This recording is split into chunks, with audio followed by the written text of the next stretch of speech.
सूरयः तेजो वारिमृदां यथा विनिमयो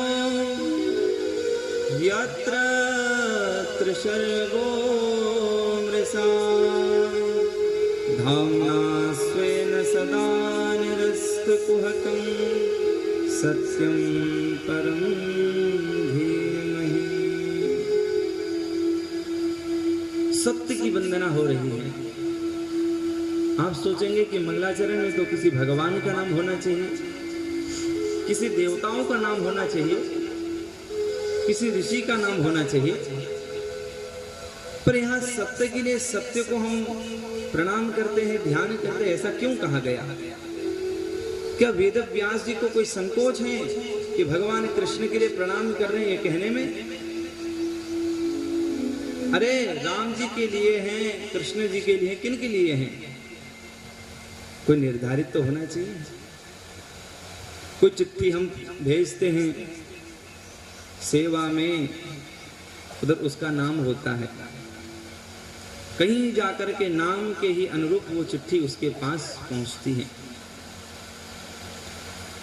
प्रणाम तो विधिवत कर रहे हैं, परंतु किसके लिए कर रहे हैं ये बिल्कुल नहीं कहा।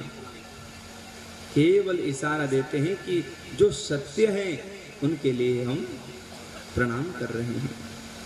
कैसा सत्य है? जन्मांधस्य यतः, जो जन्म से पहले थे, अभी हैं और बाद में भी रहेंगे।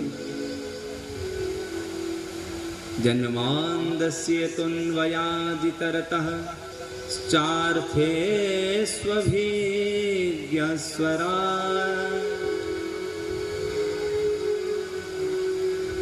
कहते हैं कि सभी सद्रूप पदार्थ में वे विद्यमान है जिसकी वंदना हो रही है, पर नाम नहीं लिया। इशारा में कह रहे जैसे बहुत सारे व्यक्ति बैठे हो, उसमें एक कोई विद्यार्थी बैठा हो, नाम पता नहीं, अगर उसको बुलाना हो तो कहते जो टाई पहना हुआ है, जिसका इस रंग का टी शर्ट है, जिसने ऐसा वस्त्र पहना हुआ है, जो इस वर्ण का है, पर नाम नहीं। उसी प्रकार वंदना तो पूरी कर रहे हैं मंगलाचरण में, पर नाम नहीं ले रहे। करें कि जो अपने आप स्वराट, अपने आप प्रकाशित होते हैं, स्वयं उजले, कोई लाइट की आवश्यकता नहीं, हेलोजन की कोई आवश्यकता नहीं, उसके लिए हम कह रहे हैं। कोई सोचे कि अच्छा ब्रह्मा जी के लिए कह रहे होंगे, पर बाबा कहते हैं अरे उनको भी जिसने वेद दिया उनकी बात कर रहे हैं, तो ब्रह्मा तो नहीं हो सकता।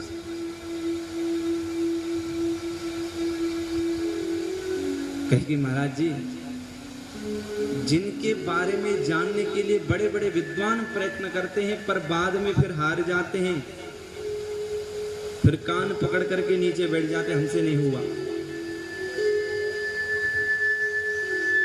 तेजो वारि मृदाम यथा विनिमयो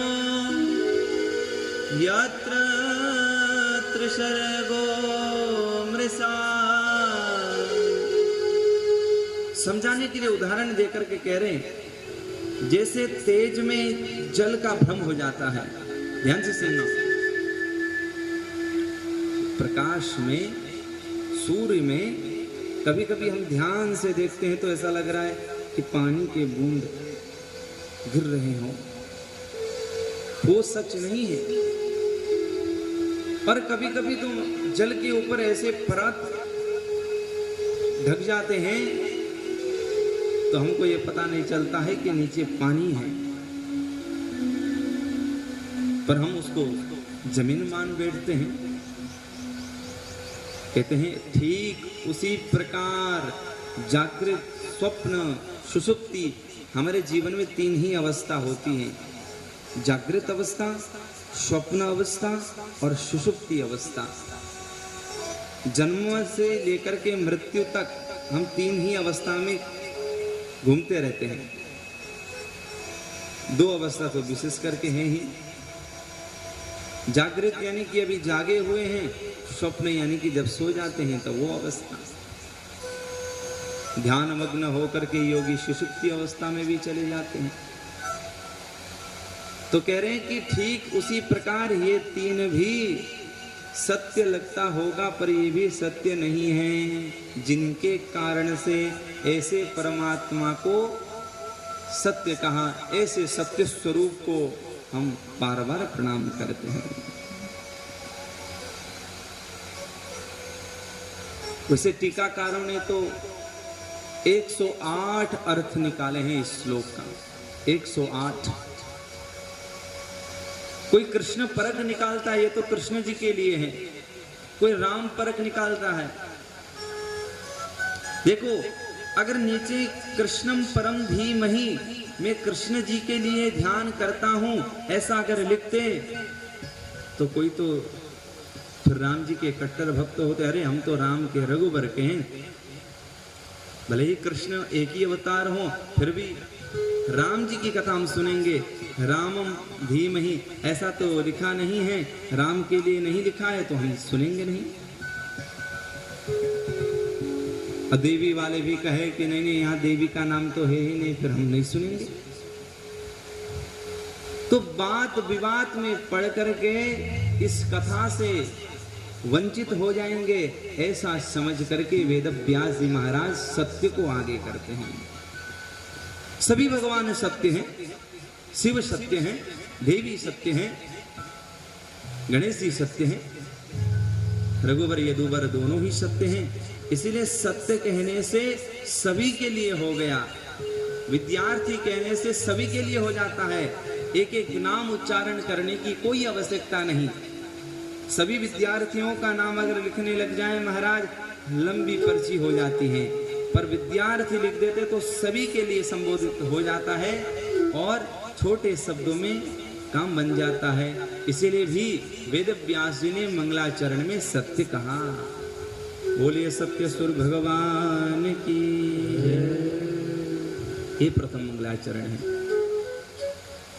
धर्म प्रोज्झित कैत्रवोत्र परमो निर्मत्सराणं सतां वेद्यं वास्तववत्र वस्तु शिवदां तापत्रयोन्मूलनम्।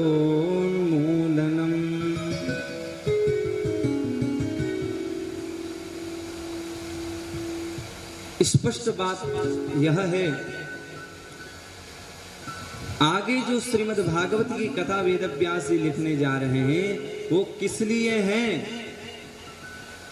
श्रीमद् भागवते महामुनि कृते क्यों वा परेरेश्वरः,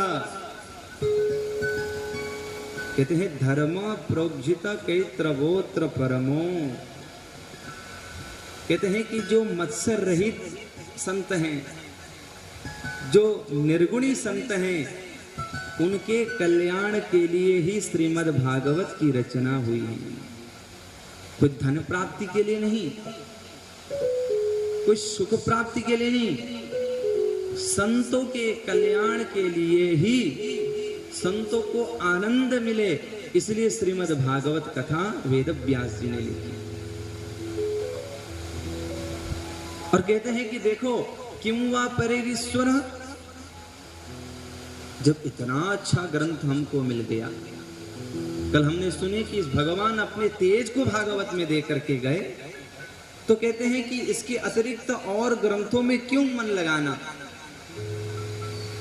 कहते केवल एक ही को ध्येय रखो, एक ही के ऊपर आप मन लगाओ, वो है श्रीमद् भागवत। किं वा परेरीश्वरः सद्यो हृद्यवरुध्यते कृद्विदे शुश्रूषुभिस्तक्षणा। बहुत मूल्य बात कह रहे हैं व्यास जी। मंगलाचरण में कह रहे हैं कि कोई व्यक्ति श्रीमद् भागवत कथा सुनने की इच्छा रखने मात्र से भगवान पहले ही आकर के उनके चित्त में विराजमान हो जाते हैं। क्या? आपने अभी तक कथा श्रवण किए भी नहीं है, मन में संकल्प ले लिया, हाँ अब पंडाल में जाना है, कथा श्रवण करना है, आपने संकल्प ले लिया, अभी गए नहीं है, अभी कथा श्रवण नहीं हुआ। सद्यो हृदय वरुद्धते कृतवी, उसी समय भगवान उनके हृदय में जाते हैं। क्यों?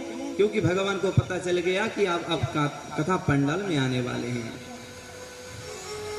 सुश्रो सुभिस्तक्षणात्, उसी क्षण जाकर के बैठते हैं। ये द्वितीय मंगलाचरण है। निगम कल्पतरोर्गलितं फलं सुख मुखा